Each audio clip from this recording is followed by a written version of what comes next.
1 cup ময়দার সাথে চিনি ঘি দিয়ে ভালো করে ময়দা দিয়ে মেখে নিয়েছি। এবার লেচি কেটে নিয়েছি, এবার বেলে নেব। এইভাবে 7টা রুটি বানিয়ে নিতে হবে। ময়দা দিয়ে একটা মিশ্রণ তৈরি করে নিতে হবে। এইভাবে রুটির ওপর লাগিয়ে নিতে হবে।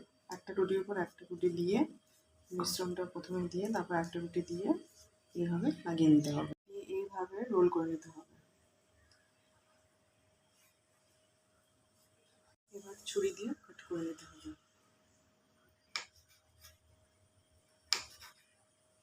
এবার এইভাবে একটু লম্বা করে বেলে নিলেই হবে। খাজার 7টা লেয়ার দেখা যাচ্ছে। এবার তেলে ডিপ ফ্রাই করব। তেল একটু হালকা ঠান্ডা গরম থাকতে এগুলো তেলে দিয়ে দেবো।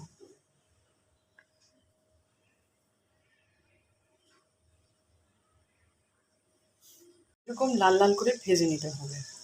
চিনির রস করে রেখেছি।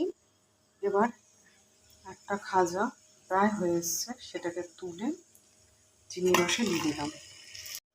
চিনির রসে এটাকে ভালো করে সোক করে তুলে নেব।